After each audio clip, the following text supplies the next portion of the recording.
Het belangrijkste nieuws uit Curaçao in het Nederland. Access Journaal, vers van de pers.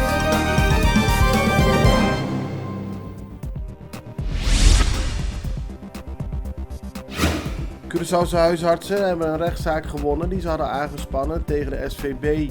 Die bepaalde 3 jaar geleden dat huisartsen op hun 65ste moeten stoppen met hun praktijk.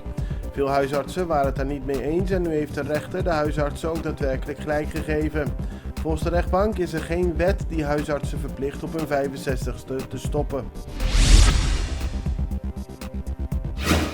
De PSB-bank moet de rente doorbetalen op een spaarrekening, ook als een rekeninghouder is overleden. Dat heeft de rechter bepaald in een rechtszaak die was aangespannen door de erfgenamen en de Stichting Consumentenbelangen Curaçao. Naar nu blijkt heeft de PSB-bank al meer dan 100 jaar de regel aangehouden dat ze zelf de rente houden na het overlijden van een rekeninghouder. De rechter heeft daar nu een streep doorgezet en zegt dat de PSB ook na het overlijden van iemand gewoon nog rente moet betalen.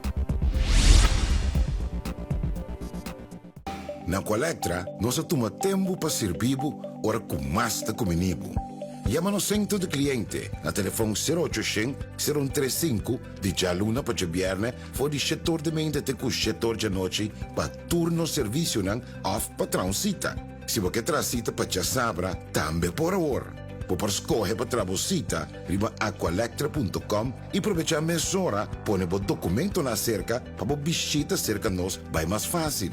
Sim, Aqualectra su centro de cliente wordt klapa servibo na momento que você comini abo.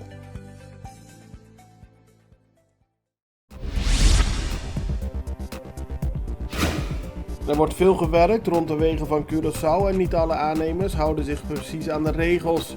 Dat zegt Rignat Christina van de vereniging die zich bezighoudt met veilig verkeer op Curaçao, VVV. Maar ook veel automobilisten houden zich niet aan de regels, benadrukt Christina. Hij doet een oproep aan alle weggebruikers, ook de mensen die langs de wegen werken, om de regels in acht te nemen. En aan automobilisten om ook de maximale snelheid niet te overschrijden. Er is veel aandacht voor de verkeersveiligheid op Curaçao naar aanleiding van het ongeluk dat afgelopen zaterdagochtend plaatsvond op de Schottegatweg Noord. Daar reed een 21-jarige automobilist 2 mannen aan die langs de kant van de weg aan het werken waren. De politie voerde gisteren een onderzoek uit wat er zich precies heeft plaatsgevonden. Ook moet worden gekeken hoe hard de automobilist reed.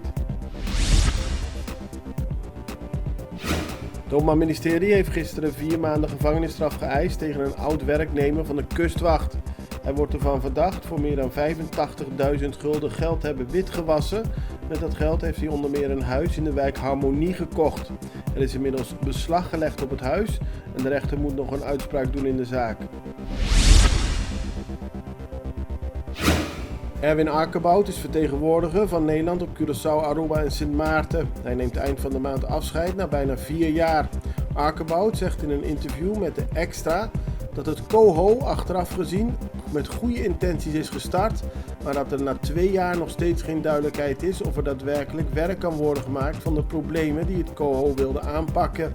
De urgentie is weg en dat is betreurenswaardig, aldus Arkenbout.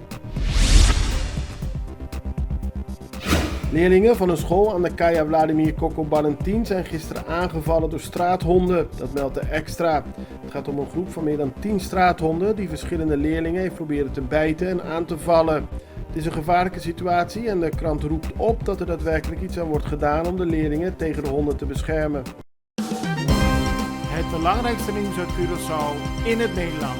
Access Journaal, vers van de pers.